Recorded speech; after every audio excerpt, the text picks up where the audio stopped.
अगर आपका टारगेट डब्ल्यूबीजी 2026 है, आपको ये ध्यान रखना चाहिए कि जो कैलकुलस है सबसे ज्यादा मार्क्स कैरी करता है। ठीक है, मेरे पास लिस्ट ऑफ टॉपिक्स है, आपका डेफिनेट इंटीग्रल है, फंक्शंस है, AOD, indefinite, LCD, differential equation and area under curve. तो यहाँ से टोटल मैंने जो एनालाइज किया लास्ट के 5 ईयर से 38 मार्क्स पूछे जाते हैं। सो हम लोग का इंटेंशन यही है, पार्थ भी आपके साथ मौजूद है, ठीक है, इनके साथ ही हम लोग वार्तालाप करेंगे कि 38 में से कैसे आप 30 ला सकते हो। ठीक है, इस लास्ट की डेज में कैसे पॉसिबल है। सो वेलकम पार्थ, यहाँ पर कई सारे व्यूअर्स है जो डब्ल्यूबीजी एस्पिरेंट है एंड आई होप हम सभी को पता है कि 24 मई को एग्जाम है। So what is your suggestion, like how we should proceed this calculus section? Well, calculus के सेक्शन में सबसे पहले तो आपको सीक्वेंस के अकॉर्डिंग जाना चाहिए। अपनी प्रिपरेशन के टाइम पे भी आपको उसी के अकॉर्डिंग जाना चाहिए। जैसे कि आप फंक्शंस के थ्रू ही कैलकुलस की शुरुआत होती है और उसके क्वेश्चंस थोड़े इजी भी होते हैं मोस्टली।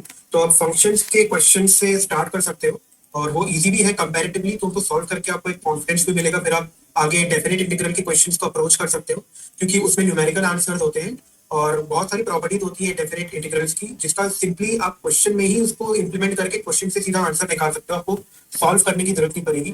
और इनडेफिनेट इंटीग्रल के क्वेश्चंस को तो मैं यही बोलूंगा कि आप उसको उस पे जो फंक्शन है जिसको इंटीग्रेट करना है, आप सिंपली उसको डिफरेंशिएट करके ही उसको ऑप्शन के साथ चेक कर लीजिए अगर आपसे इंटीग्रेट नहीं हो पा रहा है। क्योंकि at the very and integral differentiation का जस्ट इनवर्स ही होता है। तो ऑप्शन को आप सिंपली डिफरेंशिएट कर सकते हो जो फंक्शन है और फिर आपको ऑप्शन से सिंपली मैच करके आप जल्दी आंसर निकाल सकते हो। तो एग्जाम पर्पस के लिए बहुत अच्छा तरीका होगा। मैंने जो देखा यहाँ पर सबसे मैक्सिमम मार्क्स कैरी करता है डेफिनेट इंटीग्रल, 8 नंबर कैरी करता है। ठीक है, और सबसे कम मार्क्स कैरी करता है पर डिफरेंशियल इक्वेशंस, जो कि इजी है ऑब्वियसली। आपका वही कुछ लिमिटेड टाइप के क्वेश्चंस कर लो, काम बन जाएगा। 10 टाइप के होते हैं वो कर लो, हो जाएगा, जो प्रॉपर्टी बेस्ड है। और एरिया अंडर कर्व यहाँ से 2 नंबर, तो 6 नंबर तो हम लोग शायद इजिली ला ही सकते हैं अगर 2 दिन अगर इन्वेस्ट करें तो ये 6 नंबर लाइक कन्फर्म कि आ ही जाएगा।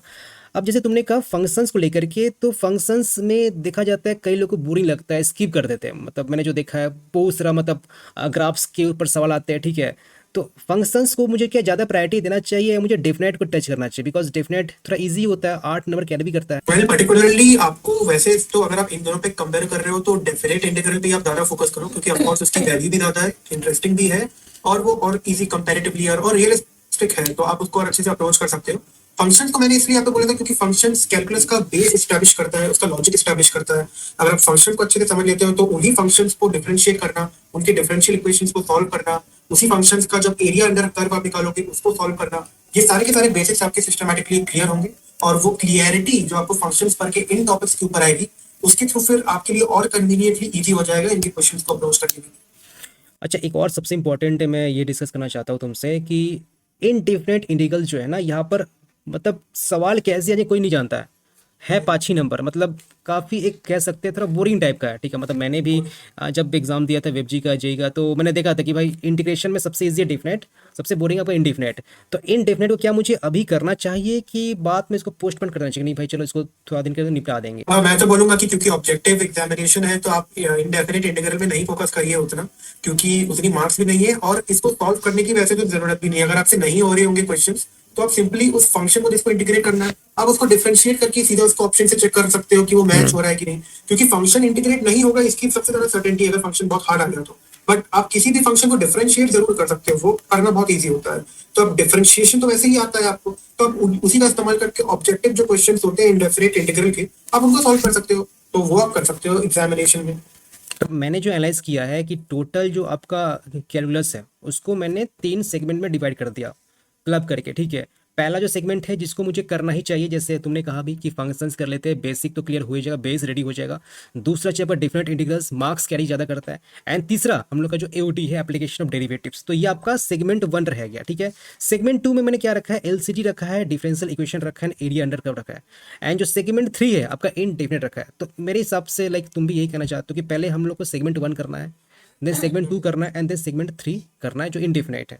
यही होना चाहिए ना? हाँ, लिमिट कंटिन्यूटी और डिफरेंशियबिलिटी जो है वो आप अलग से भी कर सकते हो क्योंकि लिमिट्स की ही उसमें मोस्टली प्रॉपर्टीज का इस्तेमाल होता है और वो तो आप 11 से ही पढ़ना शुरू कर देते हो तो उसमें और एक साल की क्लियरिटी आपको रहती है।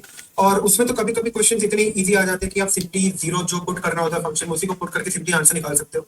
तो वो क्वेश्चन टू क्वेश्चन वैसे तो डिपेंड करता है कि वो कितना इजी हो सकता है। Hard again then you need to apply the logic of calculus, but if it gets easy like application of derivatives तो इजी आ जाता है mostly because it is depending upon those Rolle's theorem जो कि बहुत ही सिंपल फॉरवर्ड है और limits के भी कुछ कुछ सिंपल लॉज है उन पे आ रहे हैं तो फिर आप उनको भी अप्रोच कर सकते हो। इस ऑर्डर में आप मतलब जाइए तब जब आपको क्वेश्चन थोड़े टफ लगे। शुरुआत आप करेंगे फंक्शंस और इनडेफिनेट को डिफरेंशियल करके, और डेफिनेट इंटीग्रल को करके तो मार्क्स भी ज्यादा आएगा और इजी भी होगा। तो यही आपका फ्लो होना चाहिए, ठीक है। बाकी मैं हर एक को यही सजेस्ट करता हूँ कि जो चैप्टर आपको टफ लगता है उसका आप जो कॉरेस्पॉन्डिंग जो डीपीपीज हम लोग प्रोवाइड कर रहे हैं वो कीजिए।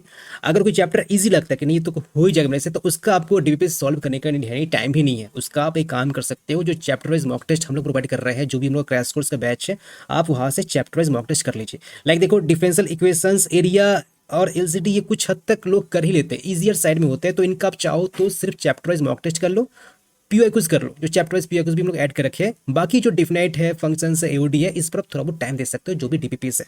सो ये आपका क्विक कुछ डिस्कशन रहा। कुछ अगर डाउट रह जाता है तो हम लोग का तो अलग से कम्युनिटी मौजूद है ही, वहाँ पर भी आपके साथ 1-to-1 डिस्कशन कर लेते हैं। एंड बाकी पार्ट भी मौजूद है ही, आपका जो भी क्रैश कोर्स का बैच है, तो यहाँ पर हम लोग फुली ट्राई करेंगे बेस्ट आपको गाइड करने का। मिलते हैं फिर आपका नेक्स्ट वीडियो में।